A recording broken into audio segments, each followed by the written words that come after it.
Yo! You guys been having fun? I glance over at Jenna, the Finnick curled up into herself on the other side of the couch. She's cradling a throw pillow against her chest. With a small grunt, I manage to move my limbs without too much trouble. No sleep paralysis this time, thankfully. Jenna's eyes flutter open. She blinks at her surroundings, then me, then the sound coming from the entrance hall.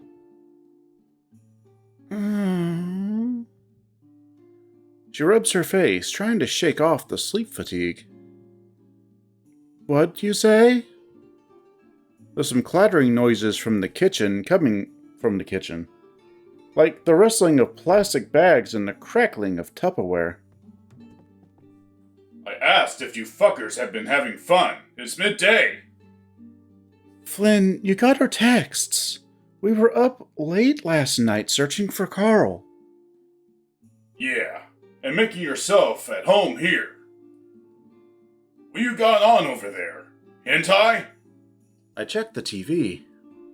It's frozen on a guide menu screen grab of a frantic anime girl holding way more bowls of soup than is ordinarily considered reasonable. I grab the remote and turn it off. Jenna yawns into her paw, setting the pillow down beside her and idly fixing her slightly smooshed head fur. Her expression and general demeanor is visibly distracted, but not by Flynn or by me. Though she does manage a quick smile in my direction when she does focus her gaze my way. I return the smile, albeit lopsidedly. Half my face still feels tingly and asleep. So, we're dead fucking certain that Duke doesn't know shit then. God damn it. I hear the heavy footfalls of the Gila leave the kitchen, making his way around to us. He's holding 4 small plastic containers. He gives 2 to each of us, setting them down on the coffee table. The insides are fogged up from condensation or steam, so I can't tell exactly what they contain. It looks green, I guess? Flynn sees me gawking and lets out an exasperated puff of air through his flared nostrils. The top container's got Caesar salad. The bottom's got fresh cooked bluegill. Bluegill? I blink at the steamy container. You catch that yourself? Yeah. He perks a brow ridge. And you cooked it? Just for us? The line of questions seems to give Tequila pause, as if he needs to make sure he phrases his next words carefully. Jenna smirks in my direction before blowing her nose into a tissue. Usually, I drop some off for Carl. He folds his arms over his chest. You know, to make sure he doesn't go into a full-on diabetic coma, his arteries packed up with pizza and energy drinks. That's very thoughtful of you, Flynn. Yeah, thanks, man. I give him a thumbs up, to which he just shakes his head. Whatever. Any word from the sheriff's office? Jenna reaches into her shorts and grabs her phone. She taps at it for a few moments before shaking her head. Nothing since yesterday. The person I spoke with at the office said they would reach out to me with any questions or updates they had. God. Fucking useless. They're so goddamn overstaffed there anyway. How hard can it be to find one fat-ass rich kid in the middle of vast fucking nowhere? Apparently rather difficult. Just waiting for Carl's parents to post for reward money or some shit. I don't think public entities get to claim those sorts of things. Flynn scowls at Jenna for a good 4 seconds before turning away, walking to the grand living room window and peering out at the backyard. Well, yeah. fucking know that. It just don't make a lick of sense. No food, cars, or cell phones missing. Nothing valuable stolen, and no break-in indications. Besides the scuff marks you made on the way in. Flynn, if I hadn't gone in through the window, Leah would have eventually shoulder rammed the front door down. Flynn holds his hands behind the back of his head, clenching his eyes shut. Yeah. God. What a fucking crazy ass. At least his desperate party attempt helped us figure out Carl was missing earlier. Jenna pushes herself to her feet, walking over to beside Flynn. She folds her arms over her chest. So, we briefly skimmed over this yesterday, but with regards to Carl's mental state leading up to all this. Flynn ever so slightly shifts his head in the Phoenix's direction, their size difference stark as they stand silhouetted in front of the window. Is there anything you can think of that would help us out here? Anything to cause Carl to say fuck it and run out into the desert without any belongings, you mean? Yes. Jenna answers flatly. He's been depressed as hell, but that's how he's been since he dropped out of college. All that digital art shit he used to do, he hasn't done much of that either lately. Whenever I check my phone or computer, he's always online, just sending me memes and shit all day. Despite my efforts, there ain't been much in the line of indication he'd been planning on changing that routine anytime soon. I'm sorry to hear that. She sounds genuine to that regard, letting out a quiet sigh. Ain't nothing you can do about it from fancy college land. I finally get my ass off the couch, silently hoping that I hadn't left the surface all oily. I think he's been getting high more. Says it chills him out, helps with the nightmares and shit. Nightmares? Flynn nods. Yeah. He's been going off on how his house is haunted. Says things get weird whenever he goes to bed. Weird how? Flynn is starting to look increasingly exasperated at my continued prodding. It evident he wants to shift focus back to the search effort.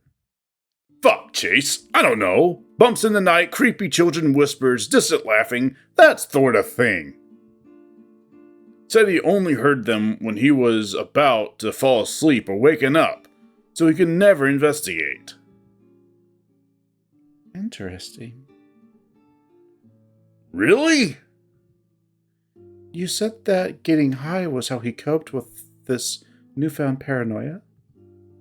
Mm-hmm. I let him sleep over once and my whole room smelled like skunk weed for a fucking week. He slept over because he was afraid to be here, in his house?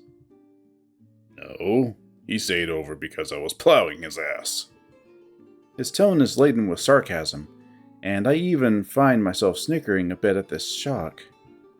Jenna doesn't laugh, though, meeting Flynn's gaze with an indiscernible expression. The Gila clears his throat, scratching at his stomach. Yeah. Yeah, he was afraid to be here. I know enough about Carl's family to know his house is seriously old. His great something or another is the town founder, after all. The place has since been seriously modernized into a more stucco adobe style, but there's some definite history beneath all this. Growing up, Carl started thinking there were ghosts in the house. It freaked him out pretty badly. So much so, his parents basically begged me to have sleepovers with him during the weekends, and even some weekdays. Not that I minded, of course. Carl had all the video game consoles that were out, and his parents bought him M-rated games. I got to stay up late with his giant TV, blowing up aliens and running over hookers. I remember when he started to become less afraid as time went on, and his parents stopped asking me to come over as much. So, of course, shitbag younger me told Carl a bunch of stories about a ghost bride whom I said I saw standing outside his house at midnight.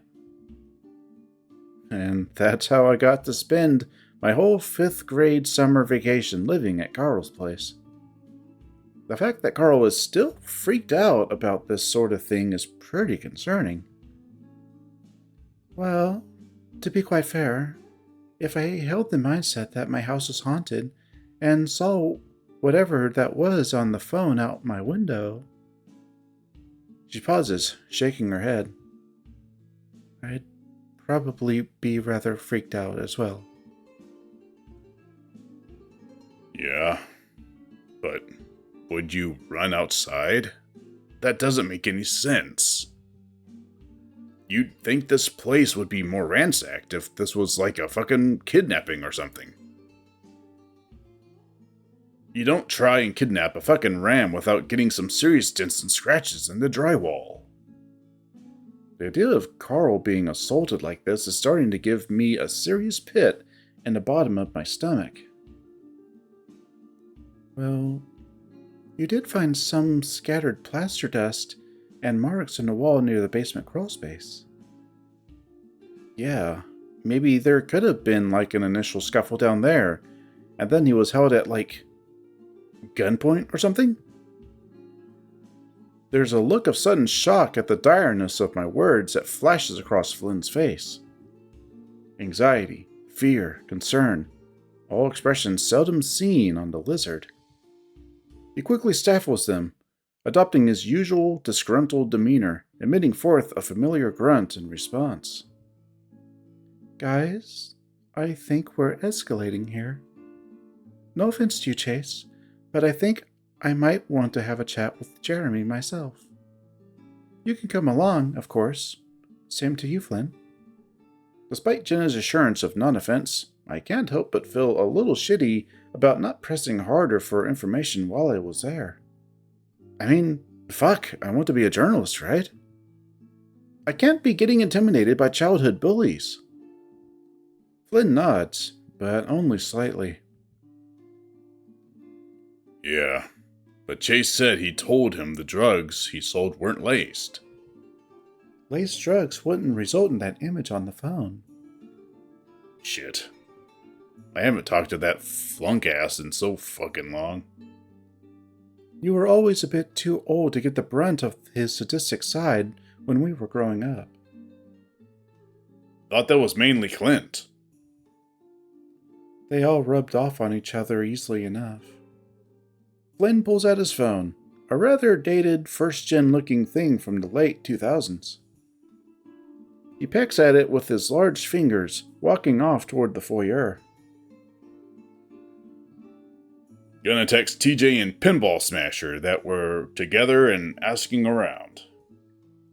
No need to be more specific than that. Trust me, wasn't about to tell him where we're headed till we're done. Poor TJ. I'll make sure to text him to make sure he's alright. We start to head out as well when he suddenly calls out back to us. Oh, and bring your goddamn lunch! It took me fucking forever to put that together. Are you nervous? I ask, trying to break the silence. Flynn takes his eyes off the road long enough to peer back at me through the rearview mirror, then glances over at Jenna. She's riding shotgun, curling her fishy Tupperware in her lap so it doesn't spill. I already told you I wouldn't mind seeing Jeremy again. Well, what about you, Flynn? Why are you asking me? They weren't my bullies. I'm not sure if that's exactly true. I have distinct memories of the Tetanus Alley Crew calling him all sorts of slurs back in the day. Hell, they started a rumor he was some sadomasochistic gay rapist. Said rumor somehow wormed its way out of Echo to our high school. I remember there was this whole thing where he got called into the counselor's office about it. He proceeded to call the counselor a wretched, gashed cunt and got a 1-week suspension. It wasn't ever clear if any of that shit stuck.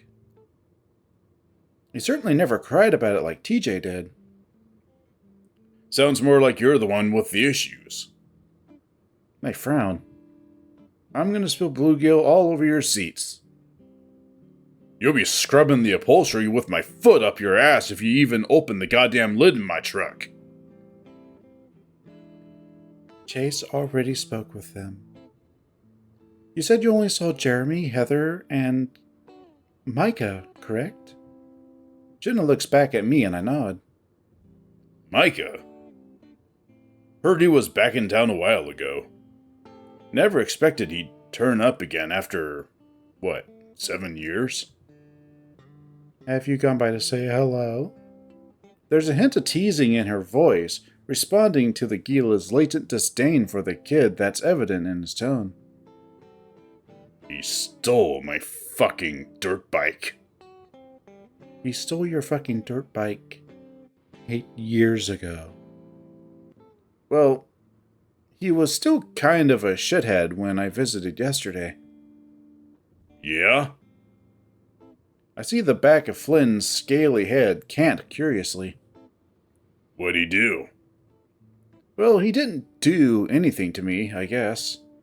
Just seemed like he hated my guts. I tried calling him out on his shit and he wasn't having any of it. He call you a faggot? Of course. Heh. He smirks into the rearview mirror at me. Glad to see this is also amusing to you. I'm allowed to think whatever the fuck I want is amusing. Are you going to ask for your dirt bike back? I ask, half joking, half trying to break the tension. I did get it back, remember? Little shit dented the fuck out of it and put his weird punk band stickers all over the body, but I got it. Literally had to go to his house and talk with his parents to get it back. Should have pressed charges. Which house was that again? It was a yellow stucco one at the end of Jasmine. One of the older buildings they constructed during World War II. His and mine were the only houses down there that weren't RVs or mobile homes. I believe it was condemned and demolished a couple years ago, right, Flynn? Flynn nods, turning off onto a dirt road. Oh yeah. The roof was caving in, the electrical was a fucking hazard, and the pipes were lead-based. Lead-based? I thought it was banned before then. Major cities did. Technically, it wasn't in the building code until the 80s. Jenna frowns to herself. Let's just focus on the missing ram, aight? We drive some in silence for a while, until we see some smoke rising up from behind one of the older trailers. The hell's going on? Flynn pulls over. The distinct smoky smell of burnt mesquite pods wafts through the air. It's actually kind of pleasant. Flynn takes out his cell phone, stepping out of the truck and hustling his way over to the source of the smoke. Jenna and I exchange a quick look before following in his wake. The aroma grows stronger as we round the abandoned trailer and make our way to an outcropping overlooking the rest of the area. There's even a slight apple-like smell mixed in. As we round the bend, I can see a few lawn chairs spread about a crackling bonfire. Some of the chairs have faded princess print designs, while the others are of the more traditional camping variety. Next to them is a fluorescent orange cooler and a portable grill-looking thing that kind of looks like a toaster oven. Don't think they got a permit for this. Oh, hi! The high-pitched voice comes from behind, and the next thing we know, there's a feline bounding up toward us. I see Jenna recoil some, the Finnick lingering a bit behind the rest of us. Flynn, meanwhile, looks stone-faced, his hands in his pockets. Hello? I was here the other day, but we have some more questions about Carl, if that's all right. You were? She stares at me for a long moment. Too long, actually. Flynn audibly sighs. Oh, I know you. You're Leo's boyfriend, right? Ex-boyfriend. Jenna chimes in, but seems to visibly regret it as Heather's attention swivels to her.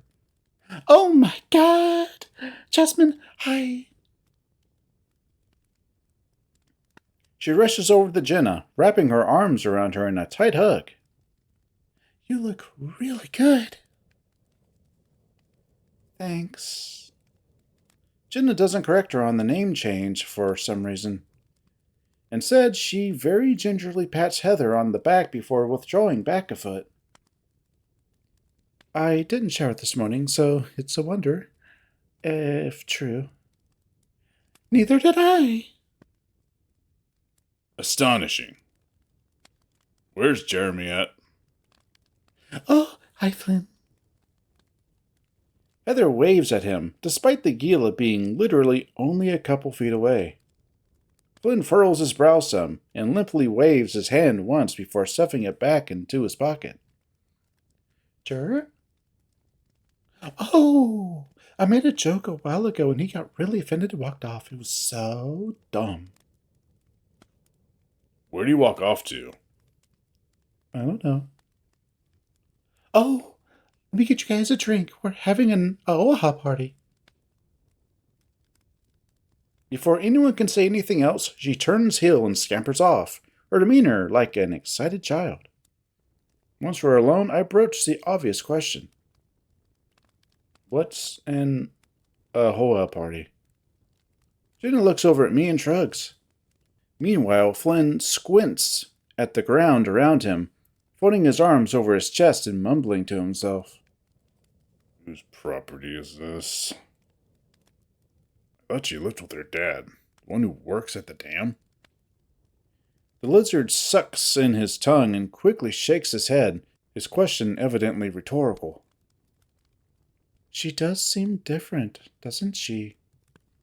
I wasn't expecting a compliment after, well, how she treated me before.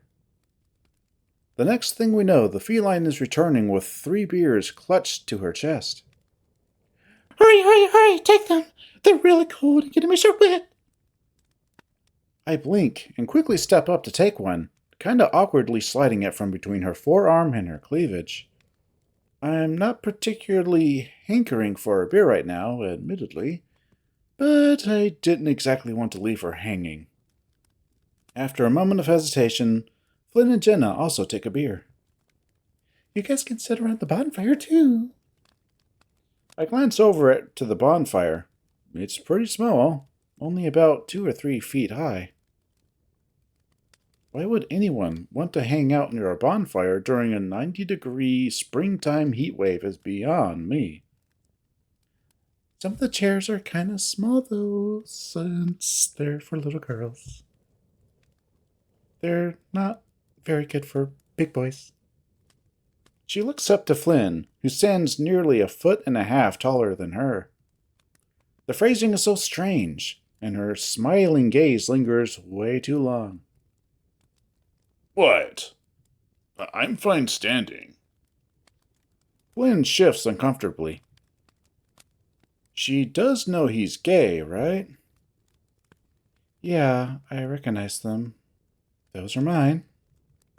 She points to the princess chairs, specifically one with the print of a female cat in a blue dress and tiara, surrounded by chirping woodland birds. Or... Oh, wow! Do you want the back? No. Why not? Jenna stares blankly at her. Look, Heather, when was the last time you saw Carl? Oh,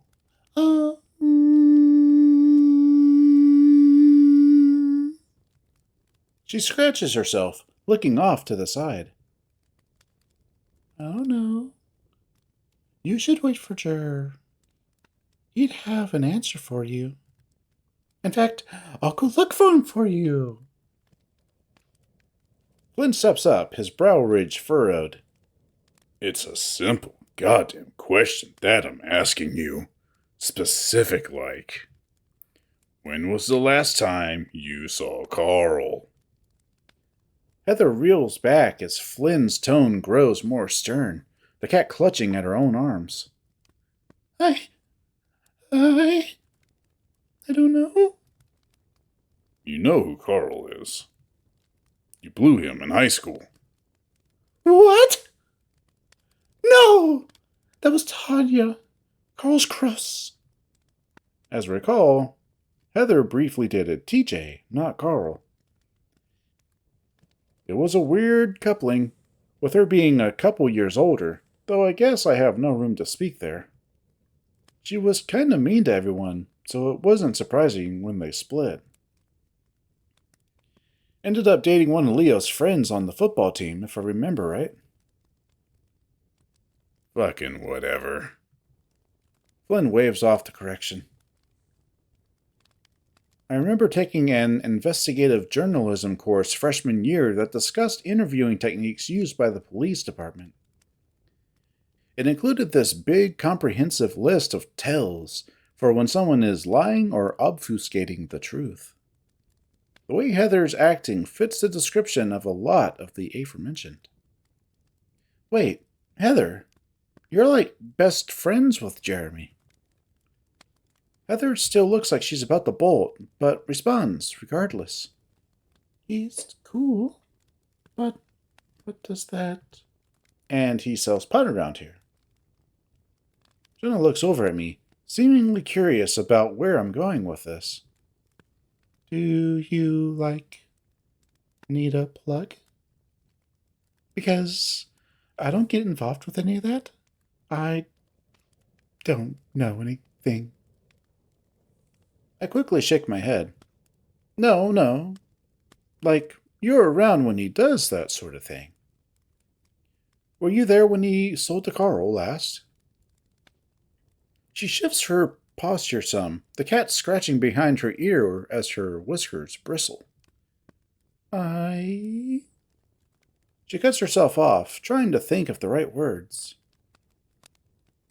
They don't want me talking about this sort of thing with other people. Especially you guys, since you all hate us. I'm supposed to say that I don't know anything, but I do. I'm not stupid. Her voice is raised now, and she's clenching her fists against her stomach. Yeah, I get that, you know? It's totally cool. You're a fucking brainiac, for sure. Shut up! She screeches at Flynn, the Gila covering his earholes with a wince. Jesus fucking Christ. Just ignore him, okay? He just wants to find our friend. We're really worried. Her dilated pupils flick back and forth between the two of us.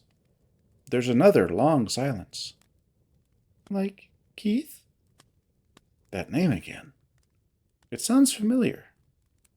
I look to Flynn and Jenna to see if it's ringing any bells with them. I'm not getting anything from Flynn, but Jenna frowns some. Hopefully not like Keith. That's why we're here now. Heather's shifting gaze meets Jenna's, holding there for a moment before refocusing to me. I was eating apple smoked jerky with Jer when Carl texted that he needed some stuff. He did the deal, but nothing special happened, I don't think. Nothing out of the ordinary. Heather thinks in silence for a while. Flynn, meanwhile, bites the cap off his beer and takes a swig. Clint and Micah came by later and kept being really weird and pushy. Well, like Clint was? Micah just stole my jerky. But that's kind of how he usually is. Pushy how? About Carl? I think so. Wait, really? Flynn stops mid-drink, looking on in anticipation following her statement. Yeah. It was, like, about the money stuff, which I don't pay any attention to. I don't really use money that much anymore. I'm, like, aesthetic. Okay, but do you remember anything specific? I think so. I was calling Micah out for the jerky thing, but he just kept ignoring me. Clint kept talking over me, and when I got mad at him, he just started whispering to Micah. It was super rude, so I really remember it well.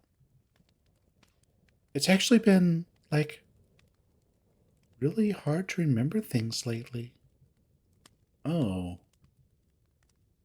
That's about all I can think of to respond with. As I look over, I can see Jenna tapping away at her phone, typing something. She peers up only for a moment, just long enough to give me a soft smile and a nod. She must be writing all this down. Flynn, meanwhile, is putting in an active effort to keep his mouth shut. He's waiting on me expectantly to continue. Before I can follow up, Heather starts speaking again, this time to Jenna. I don't really remember, like, why we didn't get along. Because the name Jenna pops in my head, and it's all, ooh, that bitch. But I just saw you now, and it all seems so silly, doesn't it? Jenna doesn't even seem to react to Heather at first. She shuts off the screen on her phone and exhales, looking Heather in the eye. She doesn't speak immediately, and there's this sort of latent tension in the air. Silly isn't exactly the word I'd use. Silly isn't exactly the word I'd use. A dark look crosses Jenna's face, her tail stiff behind her. Your behavior throughout high school was utterly abhorrent toward me, and I think you know that. Heather's face drops, the cat clutching her arm. I told you my memory's bad, Jazz. She puts on a kind of babyish voice as she says this, looking sheepishly at Jenna. Do you honestly need a reminder? Heather begins shaking her head, but Jenna is already speaking, her tone curt. You were rude to me, even when I'd done nothing to you. But I figured you were just insecure and left it at that. Then one night, you come to me with no one else to turn to, tears in your eyes. You let me know everything that was going on with you at home. From that point forward, I was ready to defend you, to help you in any way I could, short of going to police, of course, because you begged me not to. It started out as little things, the favors. You were too emotionally distressed to do your homework, so I should do it. You couldn't come to class because of a panic attack, and the teacher wouldn't understand, so I should lie for you. You needed money to see a friend in Peyton, so I should give you the money. This went on for some time, until eventually enough was enough. I had my own problems, especially at home, and I just couldn't juggle the well-being of everyone. That is not my responsibility. I told you up front that I was going through a tough time and couldn't do those favors anymore, but I was always available to talk. That wasn't good enough, was it? Despite being busy with your fractured home life and the stresses of school, you still found time to create your elaborate revenge on the one person who cared enough to help. Next thing I know, your latest boyfriend of the week and his friends are pounding on my front door at 10 p.m. And what does he tell Mom and Dad when they open the door? She deepens her voice, putting on a dude bro accent. Yo, I'm looking for Jasmine. She told us to meet her out here for some. Not only did they convince my idiotic parents that I was fucking 5 guys, including your boyfriend, you told the whole school. I had my paw smashed in a locker, was fired from my part-time job, and lost almost all my friends outside of a select few great people. Jenna looks over, gesturing in both Flynn and my direction. You made yourself the sufferer in that narrative, the one who had mistakenly trusted the weird, horny anime girl. Jenna takes in a sharp breath from her nostrils, her composure otherwise completely solid. And you don't even have the dignity to atone for your actions when the chance is standing right in front of you. You continue to lie and manipulate your way through every social interaction to make yourself feel better. It's the perpetuation of this endless cycle of perceiving yourself as a sort of eternal victim, when in reality, it's complete delusion that hurts you and everyone around you. With the way Jenna rattles off point after point regarding Heather's transgressions, it's evident this is something she's thought about greatly, maybe even rehearsed. Heather stands there with this wide-eyed, slack-jawed look on her face. I can practically feel the burning of Heather's cheeks, the shock of Jenna's words setting in, and her eyes beginning to moisten with tears. And, by the way, it's Jenna now, not Jasmine. No. Heather moans lowly. It's like she's trying to refute what Jenna said, but she can't form the words. All she can do is make this bizarre whining noise. You're all wrong. You always have to be right, but you're really, really wrong. Her paws curl into fists as she shakes, indignified. Flynn and I look at each other. Before we can say anything further, she storms off. In the distance, we can see her start running, her arms flailing with a palsy-like limpness at her sides. I can't help but feel a sort of queasy sensation at the sight. This is what this place does to people. Jenna, meanwhile, just lets out a long sigh. Wow. World's worst fucking psychiatrist, Jesus H. You feel better now? Jenna looks over to Flynn. Perhaps. It was cathartic. I didn't know about most of that. I just thought she was mean to you or something. Like standard high school girl stuff. Yeah. Must be nice getting the chance to do that, huh? There's some bitterness to Flynn's words. Probably ain't gonna help us find Carl, though. It needed to be said. Flynn grunts, shaking his head some in disbelief. Right fucking now, though? God damn. Down the hill a ways, the dusty shape of 2 figures can be seen emerging from an old shed. One of them pauses as he sees Heather sprinting off down the road, while the other ignores her and carries on. Eventually, though, the both of them see us and begin making their way in our direction. Well, here comes the gang. He spits on the ground, the faint smell of his venom wafting in the breeze for a moment. I'm guessing he bit that cap too hard. Not all of them. I quietly shimmy my way over to Jenna's side, lowering my voice some. Are you okay? Jenna seems slightly surprised at the question, giving me a light smile. I'm good, Chase. Thank you for the concern. After what just happened, I'm not sure how much I buy that, but I'm not going to press the issue. So what? Did you come back with your posse to intimidate us or whatever? Jeremy's dull eyes are focused on me. I'm starting to feel increasingly intrusive, standing next to their bonfire with their beer. This is definitely the sort of shit that would get me smacked down as a kid. Is he here? The smaller bat whispers to Jeremy, seeming to be walking directly behind him as if trying to stay out of sight.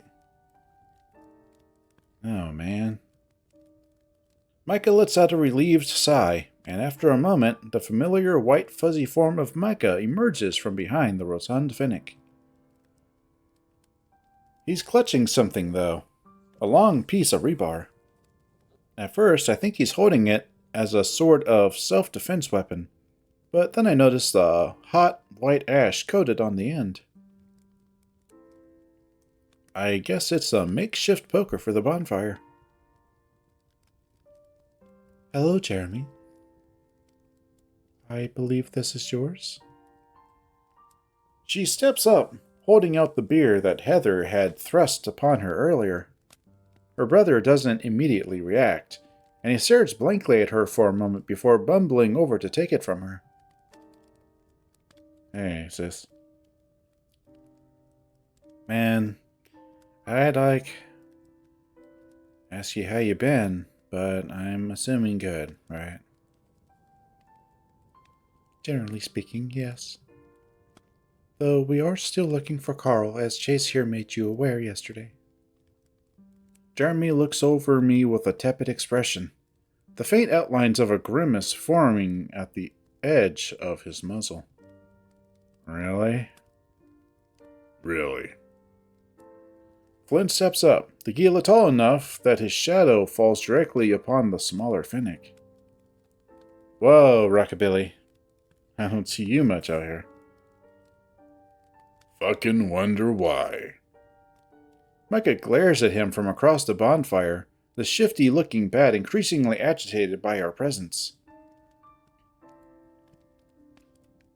We told you, Schizo, all we knew yesterday. Evidently not. And yeah, don't call him that. Jeremy lets out an amused noise, though it's clear he's also getting a bit tense, especially with Flynn's looming form. Heather was saying y'all were talking about Carl after the drop, all secretive-like. Shortly after, he fucking disappears. You tit-dirts want to extrapolate on that? Jeremy lets out an astonished puff of air, turning to peer past Jenna at me. Wow, dude. You really did fucking go crying to your friends for help.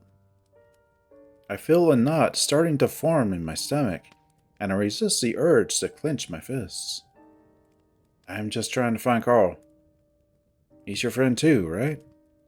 Fuck no. Rich Hits ain't got any love around these parts. Didn't even think the guy had friends anymore after you two left. He points to Jenna and I. Flynn scowls, but says nothing. Yo! Does Mommy Mayor know you're here? Micah's looking up at Flynn now. 'Cause I won't be harassed, bitch! Flynn actually laughs, exasperated beyond measure. Kid, shut your mouth before I call your parents. I'm nearly 21 now. You can't do shit! Yeah, I can call the sheriff on you for trespassing and an unpermitted burning during fire season, and they charge you as an adult. Then why's your faggot ass here instead of them, bitch? Jenna rubs her temple with both paws. Okay, let's put a stop to that. We apologize for intruding on your Ahoa party, but we wouldn't be here if this wasn't serious. This ain't serious to me. Seems like a big joke seeing you clowns back together. Micah, enough. Her tone is so stern and maternal that it visibly catches the bat off guard. He seems surprised that she even remembers his name. Look, Let's just have a seat, all right? All right, sis. Whatever you say. Micah blinks at Jeremy's response, then grumbles quietly. Yeah, whatever. The bat looks over his shoulder before moving to one of the camping chairs and taking a seat. Jeremy does as well. Both seem to make a conscious effort not to sit in the princess ones. Flynn takes another swig from his beer and joins them. I hesitate a bit, but Jenna beckons me forward. As I sit, the singeing burn from the fire mixes with the glaring heat of the sun above, and it feels kinda like I'm slowly being cooked. It's incredibly uncomfortable, but I seem to be the only person bothered. Well, by the heat, that is. We got empanadas in the mini oven. Is that an offer? It's a threat! What? Dumbass! Boys? Mecca shifts in his seat. He keeps looking to Jeremy, as if wondering why he's even humoring this. He miserably pokes at the bonfire with his rebar, sparks flinging forth and dissipating in the desert dust. Jeremy, meanwhile, scoots his chair over and peers inside the little toaster oven-looking thing. It's hooked up by what looks like a 50-foot extension cord that goes into the shattered window of the nearby trailer. Yeah, they probably need a little bit more time cooking anyway. Now, about Carl. About Carl. Yeah. Didn't want to tell you, you know? He gesticulates toward me. He's been really depressed as of late. I mean, anyone would get that impression if they talked to him a little. I think, once you're so rich, you have everything you want and don't need to work, it fucks with you. Life alone ain't good enough, man. Now, if you know what's good for you, this stays between us. Cool? He looks to Jenna, to Flynn, and then finally to me. Micah is staring hard at Jeremy, the runty bat's lips thinned over his tiny fangs. Sure. Yeah, whatever. I suppose it depends. Flynn sighs loudly, placing his face in his hands. We didn't do nothing to Carl direct like. He just kept telling me he wanted to feel something, you know? Didn't care what it was. Didn't care what it did to him. I kept telling him, nah, man, you're too soft for this, but he wasn't having it. So, I gave him, a sample bag. I thought you told him you didn't give him anything else. I said I didn't give him anything laced. There's a difference, yo. Plus, I figured you would have found his tweaking fat ass by now. A simple bag of what? Flynn practically growls. Speed. You gave Carl meth? Carl asked for fucking meth? That's horse shit. I don't know what to tell you, man. You must not know him as well as you think. Carl and meth? It doesn't make any sense. Carl got really into the enlightened drug use thing in high school, but he was never on board with stuff that hard. Flynn is fuming in his seat, and even Jenna looks perplexed. Jeremy, where are you getting meth? Yo, that's enough questions! Yeah, out of respect to your situation and stuff, I thought you should know. But we ain't got anything more than that. God damn it. Flynn's face is pulled into a silent snarl, eyes clenched shut. Jenna's just frowning to herself, her phone in her lap. No one says anything for a while. I have a million questions, but I don't think they'd answer any of them. For some reason, the first thing out of my mouth is, what's an AHOA party?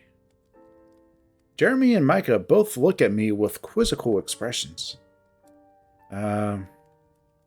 Something that Keith came up with. Yeah, means like happy and Mesatan or something. Well, not exactly happy. Something more profound than that, I'm sure. Everything had a fucking deeper meaning with him, didn't it? Jeremy lets out a mirthful smirk, the Finnick grabbing a few paper towels before taking the empanadas out and setting them on a small tray. Yeah, but who's Keith? How the shit do you not remember Keith? Micah looks downright offended. He sounds familiar. I just can't put a face to the name. Well, you're in luck, Mexman. I'm not sure what he means until I see him move to pick up something sitting in one of the half-folded up camping chairs. It's a picture frame with a bunch of different pieces of handwriting on the back. To my surprise, he walks over and hands it to me.